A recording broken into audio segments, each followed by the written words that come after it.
In a kingdom bathed in gold and the scent of jasmine, there ruled King Shahryar, a man of unmatched power and unchallenged dominion. From dawn to dusk, his life appeared perfect to those who peered from the courtyards of his palace. Floors that gleamed like sunlight on water, gardens alive with the laughter of fountains, and chambers lined with silks, so fine that even the wind seemed reluctant to disturb them. Yet beneath this veneer of majesty a darkness had taken root, one that no jewel, no treasure, no loyal soldier could dispel.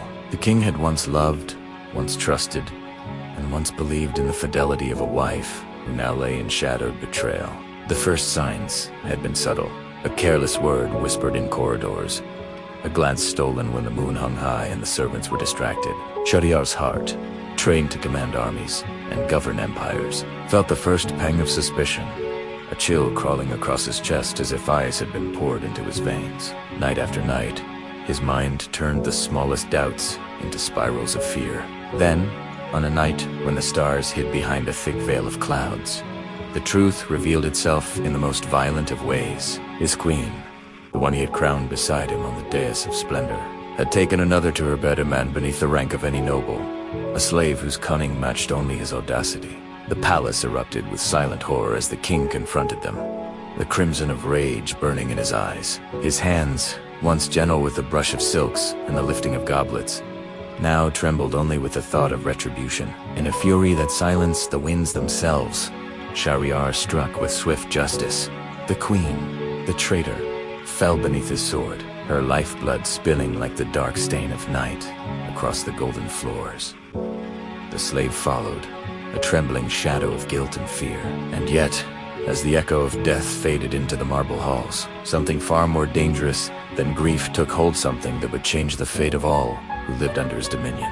For in that night of betrayal, the king's heart shattered entirely. Love, trust, mercy, these were chains now broken, discarded like the wilted petals of roses crushed beneath the feet of careless servants. Shahryar saw all women, even the most innocent, through a lens sharpened by treachery. The faces of daughters, wives, concubines, all became mirrors of deceit in his mind. And as the first rays of dawn crept over the palace walls, he made a vow that would haunt the ages. He would take a new bride each night, and at the first light, she would die. Word of his resolve spread swiftly, carried by the wind to the farthest reaches of his realm. Mothers wept in hidden chambers, daughters trembled behind latticed windows, and the palace itself seemed to sigh under the weight of its coming horrors. Shahryar, now a monarch not of mercy but of terror, watched the sun rise with eyes that had lost their warmth. Night after night, the cycle began. A maiden chosen for beauty, for youth, for virtue, led into the opulent halls, and by dawn, none remained. Yet the king, even in his relentless cruelty, could not silence the gnawing emptiness that had settled in his soul. Each death was a hollow echo, each scream a note in a song of despair.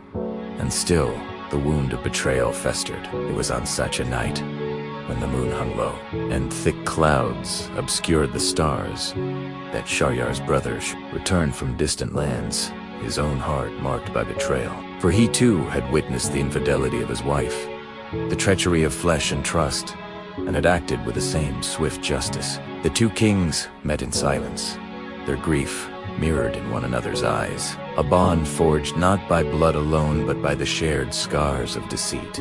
Together they rode beyond the walls of their cities, past gardens and forests, beyond the rivers that gleamed like liquid silver under the moonlight, seeking solace, yet finding only the vast empty expanse of the world and the shadows that it held. And it was during this journey that fate would twist its hand most cruelly.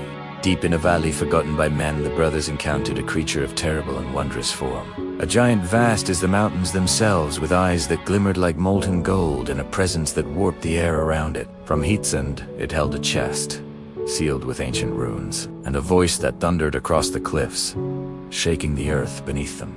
Within that chest, secrets older than kingdoms slept, and the giant's promise was as dark as it was irresistible. Wisdom, power, or doom, all balanced on the narrow edge of human desire. Shahryar, driven by anger and the hollow ache of his heart, approached the chest. Even as the giant's gaze pierced his soul, he would not be deterred. Yet the shadow of what was to come pressed upon him like a weight too heavy for mortal shoulders. He opened the chest, and from it arose a presence. A woman bound by chains of enchantment, whose eyes held centuries of sorrow and cunning. She spoke not in words, but in riddles, in promises and threats. Intertwined, each syllable a snare for the unwary mind. And as the wind howled through the valley, as the earth trembled beneath the weight of destiny, Shahryar understood that the path he had chosen, the path of nightly vengeance, was but the beginning of a greater terror, one that would stretch across 1,000 nights and 1,000 tailies. So it was that the first seed of what would become the legendary 1001 Nights was sown. A heart broken beyond repair, and a world where magic, danger, and cunning awaited in every shadow. The dawn of the next day promised not peace, but the continuation of a grim ritual. And as Shahryar mounted his steed, the valley fading behind him, he swore again the oath that would haunt every maiden of his realm, that none would escape the sword until some forsome story, some cunning mind, some miracle end to save the innocent and turn the tide of fate itself. The night was far from over, and the first chapter of despair had only just begun.